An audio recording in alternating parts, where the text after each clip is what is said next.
Olá, gente querida, tudo bem com vocês? Professor Campelo aqui na área, fazendo o convite para a gente retomar os nossos estudos, tá? Química, ligações iônicas, vamos entender um pouquinho como isso funciona, então vamos juntos. Primeiro, a ideia de substância.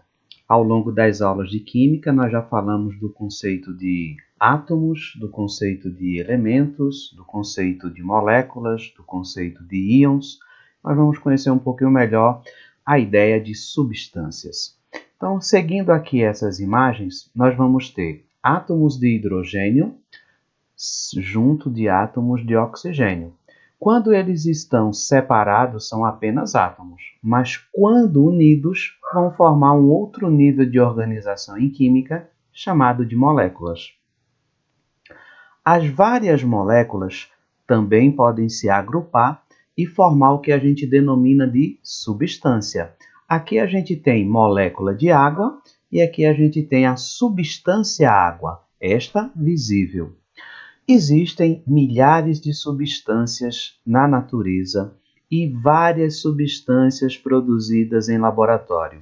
Essa tecnologia foi um avanço do conhecimento de química e tais substâncias vão dar origem aos diversos produtos que nós conhecemos, por exemplo, em um supermercado, os produtos alimentícios, os produtos de limpeza, os produtos de higiene pessoal e assim por diante.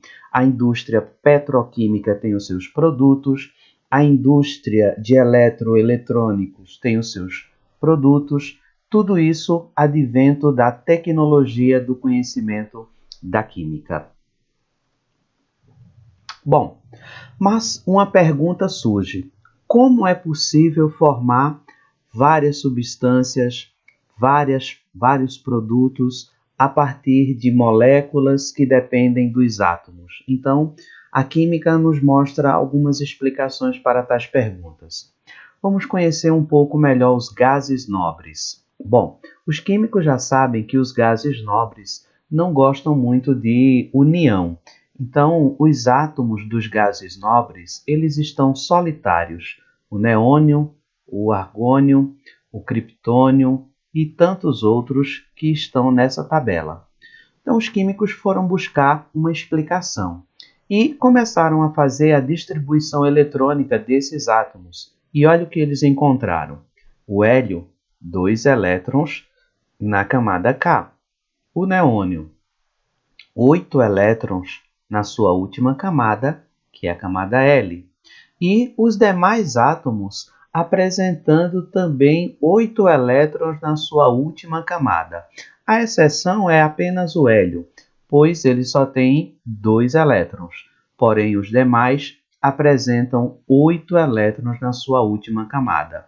E isso fez com que os cientistas descobrissem por que os átomos dos gases nobres não precisam de ligação, porque eles já têm a estabilidade química e criaram a regra chamada regra do octeto ou teoria do octeto, onde diz que os átomos que tiverem 8 elétrons na sua última camada da distribuição eletrônica vão adquirir a estabilidade. Portanto, quem não for um gás nobre vai ter que buscar esta estabilidade. E como buscar a estabilidade química sonhada, desejada, procurada pelos átomos? Aqui está a explicação.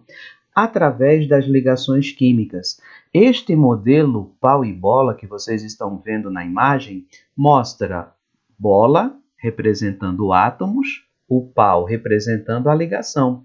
Então, aqui eu tenho átomo, ligação, átomo, ligação, átomo, ligações e átomo. Isso mesmo. Os tipos de ligações são diferentes, podem mudar uma em relação à outra, de uma substância para outra substância. E aí, nós vamos conhecer o primeiro tipo de ligação, que é chamada de ligação iônica ou eletrovalente.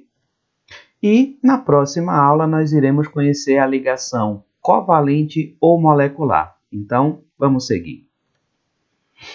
Ligação iônica ou eletrovalente. Como o próprio nome já sugere, vai existir esse tipo de ligação entre átomos do tipo íons. Vamos fazer uma distinção. Os átomos propriamente ditos, ou átomos neutros, são aqueles átomos que apresentam a quantidade de prótons igual à quantidade de elétrons, e o somatório dessas cargas positivas e negativas dá zero. Aqui, nesse momento, podemos observar o átomo de sódio e o átomo de cloro, portanto, apenas átomos. Porém, eles sofrem modificações e se transformam em íon de sódio e depois em íon cloreto, ou seja, esses íons passam a estabelecer entre si um tipo de ligação que é chamada iônica. E olha que existe outro nome aqui, eletrovalente. Já vou adiantando que a ideia de eletro é a ideia de eletricidade. Veja, aqui eu tenho um íon que é positivo e um íon que é negativo. Carga elétrica positiva se atrai por carga elétrica negativa. E é esta ligação que nós vamos tentar compreender agora. Segue comigo. Partindo do átomo, o sódio tem o símbolo Na e a sua carga é zero, porque é um átomo. Nesse momento, a quantidade de prótons é igual à quantidade de elétrons e vale 11. Fazendo a distribuição dessa quantidade de elétrons nas camadas eletrônicas, nós temos K2, L8, M1. Observe que eu tenho um total de 11 elétrons distribuído para essas três camadas. Porém, existe agora uma coisa importante para falar para vocês, que é o comportamento atômico. Dependendo da quantidade de elétrons na última camada, o átomo passa a ter um comportamento químico. E nesse caso do sódio, o sódio tem um elétron na última camada. Ele busca perder esse elétron, como vocês estão observando essa setinha, indicando a perda desse último elétron, para que ele possa finalmente ter a sua última camada com 8 elétrons. Lembra da regra do octeto? Lá dos gases nobres? Ok. E por que ele ficou positivo? Ora, porque quando ele perde esse último elétron, ele passa a ter 10 elétrons, e em contrapartida ele continua com 11 prótons. Mais 11 menos 10, o resultado é mais 1. Então, o sódio vira um íon positivo. Vamos analisar agora o que acontece com o cloro. Observe que aqui está o cloro, o símbolo do cloro Cl, e a sua carga é zero, porque ele ainda está no estado fundamental, é um átomo. Então, eu encontro 17 prótons e 17 elétrons, pois as quantidades aqui devem ser iguais. Fazendo a distribuição eletrônica, nós temos camada K, 2 elétrons, camada L, 8 elétrons, camada M, 7 elétrons. E o total aqui, 17 elétrons.